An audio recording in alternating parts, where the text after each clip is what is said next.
अस्सलाम वालेकुम नाज़रीन, मैं हूं समी इब्राहिम और आज एक बड़ी साजिश को हम डिस्कस करेंगे जो प्राइम मिनिस्टर इमरान खान के ख़िलाफ़ की जा रही है। वज़ीर आज़म कश्मीर का कामयाब अंदाज में मुकदमा पेश करके पाकिस्तान आए हैं। अपोजिशन उनको हटा नहीं सकी, कोई तहरीक का समा नहीं बन रहा, पूरी दुनिया नाकाम हो गई, इमरान खान पर दबाव नहीं डाल सकी। अब एक घनौनी साजिश की जा रही है जिसके नतीजे में एक अंदेशा है, एक ख़तरा है कि 10 अक्टूबर को वज़ीर आज़म इमरान खान की हुकूमत ख़त्म करने की जो साजिश है वो उसमें आखिरी वार किया जाएगा। और वो साजिश क्या है मैं आज आपको बताता हूँ। इलेक्शन कमीशन ऑफ पाकिस्तान में एक पिटीशन दायर की गई कि तहरीक इंसाफ को फ़ौरन फंडिंग आई है, बैरून मुल्क फंडिंग आई है जो इलेक्शन कवानीन के ख़िलाफ़ है, इसलिए तहरीक इंसाफ की रजिस्ट्रेशन को मनसूख किया जाए।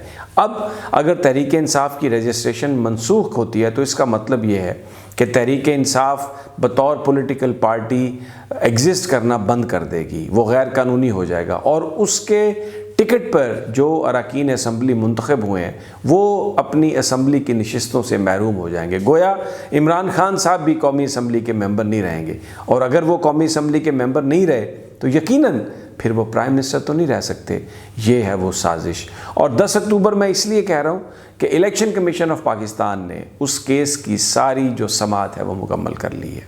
अब 10 तारीख को इस हवाले से फ़ैसले की तवक्को है। ये सारी क्या सराहियाँ क्यों शुरू हुई, कैसे शुरू हुई? इससे पहले हमने देखा कि इलेक्शन कमीशन ऑफ पाकिस्तान ने मोहतरमा मरीम नवाज़ साहबा को बिल्कुल अहल करार दे दिया कि वो मुस्लिम लीग नून का नायब सदर रह सकती हैं। हालांकि वो सज़ा याफ्ता हैं, नायब की तरफ से सज़ा उनकी सस्पेंड है लेकिन नाअहली अभी सस्पेंड नहीं है। लेकिन इलेक्शन कमीशन ऑफ पाकिस्तान ने यह रियायत दी। ये मत भूलिए कि जो चीफ़ इलेक्शन कमीशन है सरदार रज़ा साहब सुप्रीम कोर्ट के बड़े अच्छे जज हैं, लेकिन उनकी जो तैनाती हुई थी वो नवाज़ शरीफ साहब ने पीपल्स पार्टी के साथ मिलकर की थी।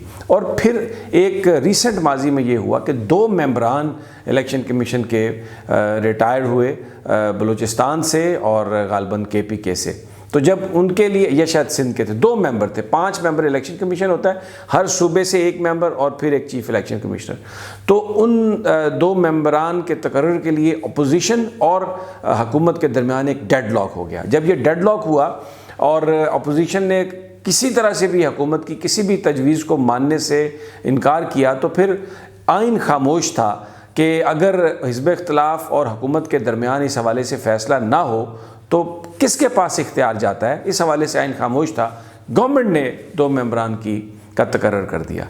जब गवर्नमेंट ने तकर्रर किया तो चीफ इलेक्शन कमिश्नर सरदार रज़ा साहब ने उनसे हल्फ उठाने से इनकार कर दिया और ये कहा कि ये मैं हल्फ नहीं लूँगा क्योंकि उनकी गैर कानूनी तकर्ररी है। वो ये नहीं कह सकते थे, उनके पास ये कोई इख्तियार नहीं था ये कहने का कि ये जो मेंबर हैं ये गैर कानूनी तौर पर तैनात हुए हैं।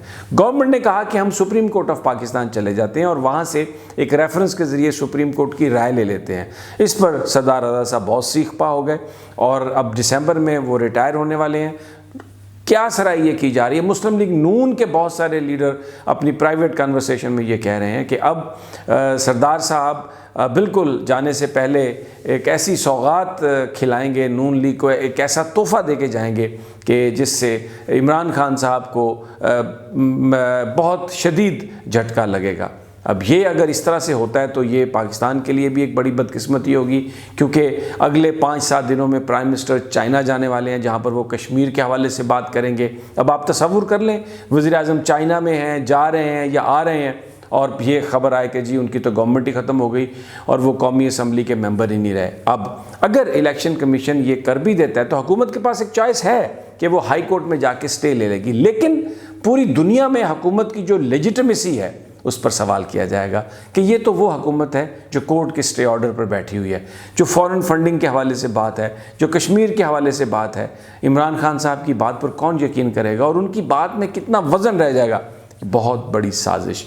अब नून लीग ये कह रही है मौलाना फजलुर रहमान से, मौलाना आप धरने को मौखर कर दें, नवंबर में हम धरना करते हैं, क्योंकि ये आपस में वो बात करते हैं कि हमें यकीन है चीफ इलेक्शन कमिश्नर की तरफ से जो फ़ैसला आएगा वो बहुत अच्छा फ़ैसला होगा मुस्लिम लीग नून के लिए, और उससे इमरान खान साहब की हुकूमत को फिर हटाने के लिए किसी तहरीक की ज़रूरत नहीं है, क्योंकि अगर तहरीक इंसाफ ही गैर कानूनी करार दे दी गई तो फिर इमरान खान साहब की गवर्नमेंट नहीं रह सकती।